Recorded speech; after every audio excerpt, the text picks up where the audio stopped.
Hey y'all, I'm Jan. Thanks for being here. I think I believe I did show y'all my chicken tender, my baked chicken tender video back in, I don't know, I believe it was June. And I made a few of them.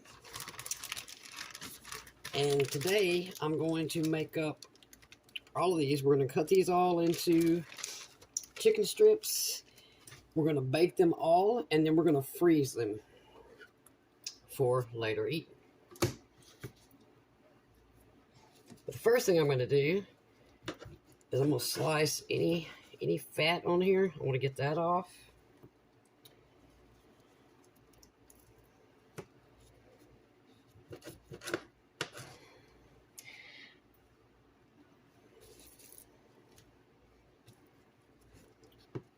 We'll leave that little piece.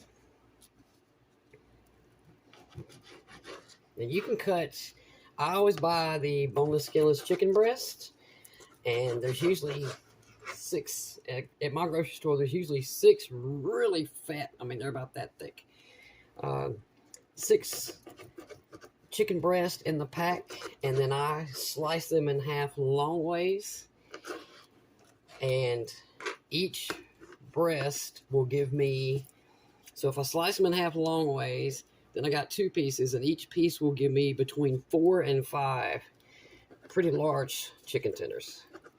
So they'll last a long time if you make them like that. Now you can buy, if you want to buy the boneless, skinless chicken tenders that are already cut up, you can do that too.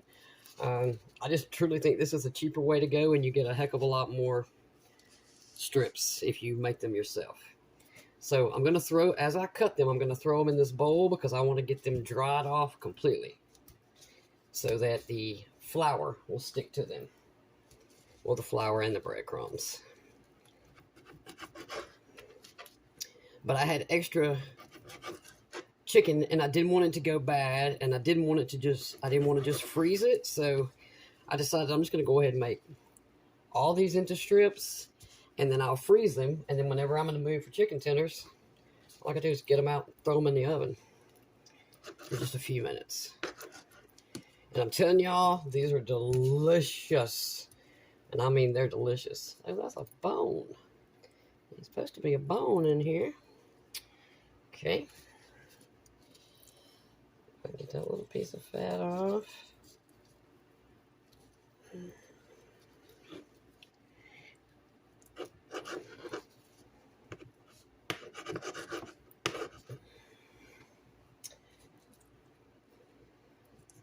Anyway, I love these chicken strips, and my kids love these chicken strips. So if you've never made your own by baking them, I will recommend you try these. These are fantastic. To me, they're better than any fried chicken tender.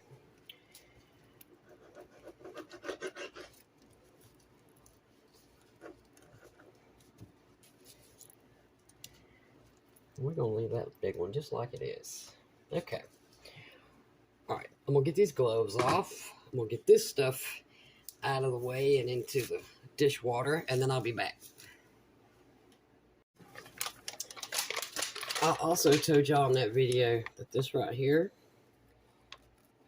is my favorite dip mix. Fiesta. Just remember the Fiesta. These people make a bunch of stuff. Nothing tastes like this, and it does not taste like ranch. I'll show you one more time. If you see this in the store, please grab it and grab you a 16-ounce container of sour cream. And you can also use the low-fat sour cream. I just wouldn't use the fat-free sour cream. But this stuff right here is amazing. It is so good. If you look at that, you can tell that ain't gonna be ranch. Doesn't taste anything like ranch. It almost tastes, it's so hard to describe. It's almost tastes like chili. I guess that's the best way. It tastes like a really good chili. I don't know any other way to describe it, but it absolutely tastes nothing like. You'll see in a second what color it is. Mix this up, and then you're going to stick it in your fridge for an hour. I never make it an hour. Oh, it smells so good.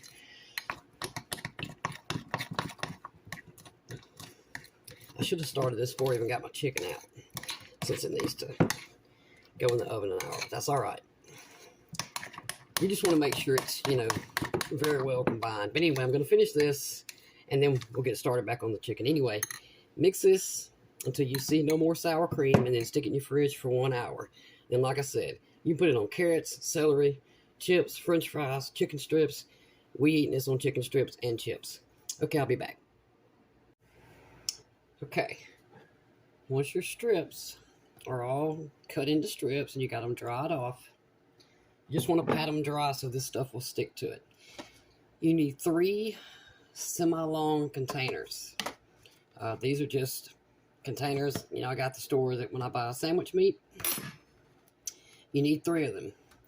In the first one, you want to put 1/4 cup to 1/2 cup of flour. You don't need a lot of flour. We're not going to just cake them in flour. You're just going to dredge them in the flour a little bit so that the egg will stick to the strip for it to go into your breadcrumbs. You need a bake pan, kind of a large one.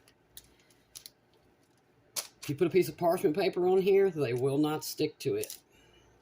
If you use tin foil, they're going to stick, and some of your breadcrumbs probably going to come off. So for your flour, you want to add seasoning salt. Now, this is to taste, but I'm going to show y'all what I do.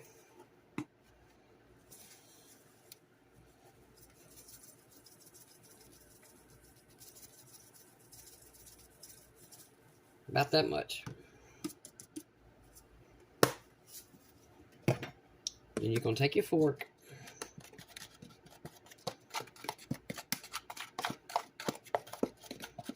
and just mix your seasoning salt all around in your flour.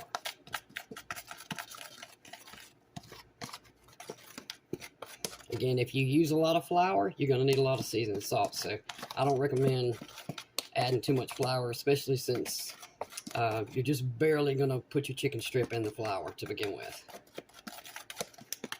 So, seasoning salt in the flour.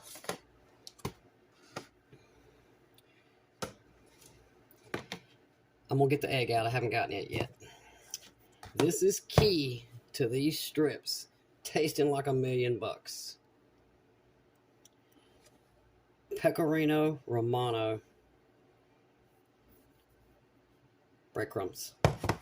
This is key. I have made these chicken strips so many different ways, and nothing can compete with this.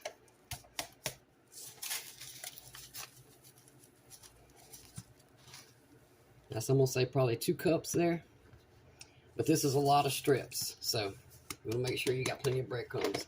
Now, don't go too crazy with it, but, you know, if you're making a lot of strips, or if you've cut up at least 3 breasts, then you absolutely want 2 whole cups. Into your Pecorino Romano breadcrumbs, salt. Again, this is to taste. Now, you don't want to add a ton of salt because this Pecorino Romano is salty on its own. Onion powder.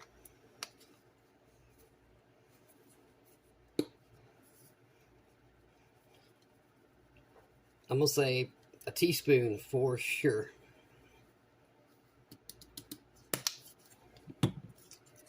Garlic powder.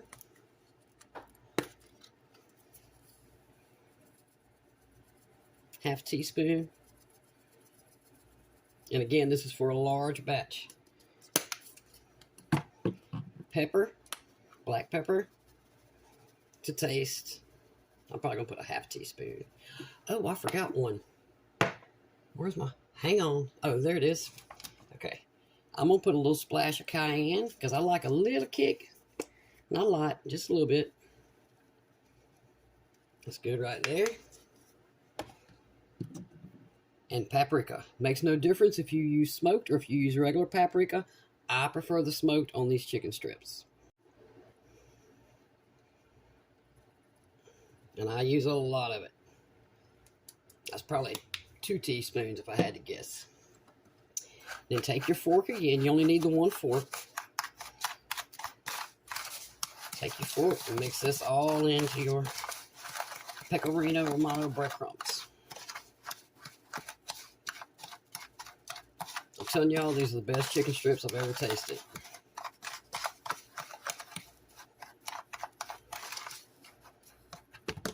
Alright, grab my egg.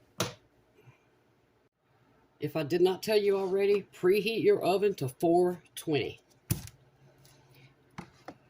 I just use one of these jumbo double doohickey eggs, and I'm gonna add a splash of water. Not a lot, just a little splash of water. And then take your fork. If you do the egg last, you only got to deal with 1 fork.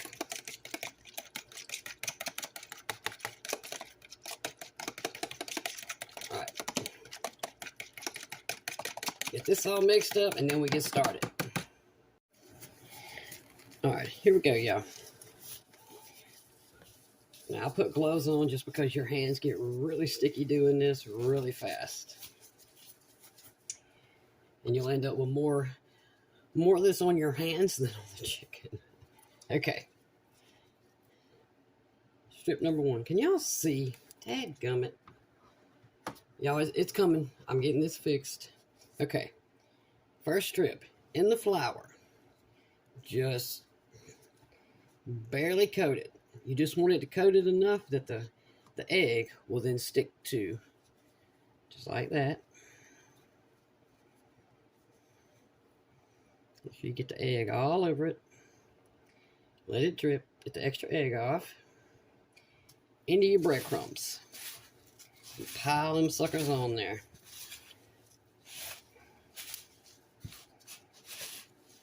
And I already feel like I'm not going to have enough breadcrumbs. I'm going to go back and get us some more. Okay. And there you go. See what your strip looks like right there? And then just lay them out on your rack over here. I'll show you as soon as we get done. Alright, again, in the flour, just a little thin, little coating, nothing major. And the egg, just make sure it's covered completely in the egg.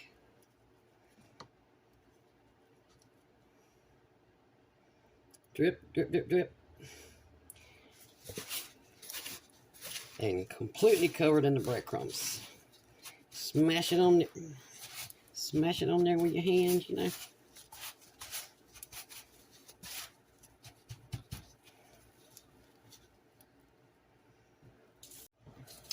And here we go. It took me, I don't know, a minute maybe. I've been doing this a long time though, but it takes no time at all. And that probably doesn't look like a lot to y'all, but I mean, for just me, this is probably 4 meals. So I will bake these. I'll probably eat like 1 big one and 2 little ones, and I'm gonna let the rest of them cool all the way off, and then I'm gonna put them all on a plate, not piled up on each other, just spread out on the plate. I'm gonna put them in the freezer, just on the plate, and let them get completely frozen, so about an hour, and then I'll go back and put them into Ziploc bags. You definitely do not want to pile them in a bag and throw them in the freezer, because all your breadcrumb will still stick together. So just make sure, bake them, let them cool all the way off.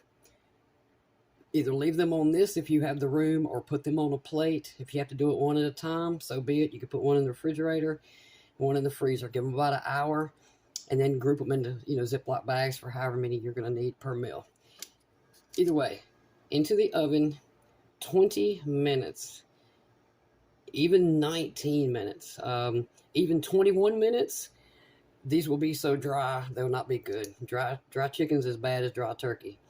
So at the 10-minute mark, I pull these out, I turn the tray around, and I flip them all over. You don't have to do that, but it just makes me feel like they're being thoroughly cooked evenly. So 420 Fahrenheit, exactly 20 minutes. And I'll be back to eat these bad boys soon. Here we go, y'all. Got our insanely delicious dip. I like Pringles. And I got me 3 of the little strips.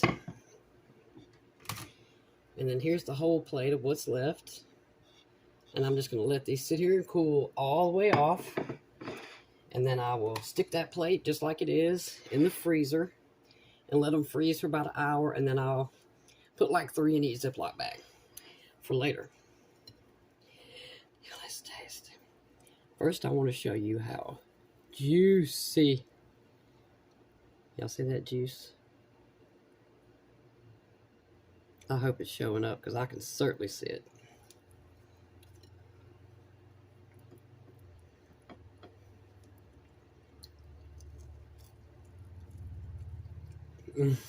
Oh, mama.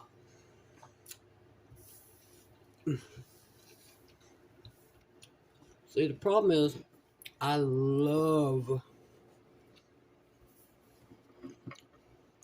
chicken tenders. And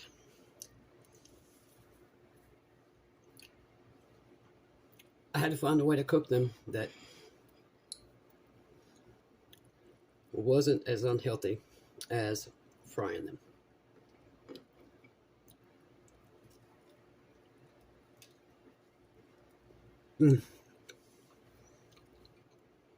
These are amazing.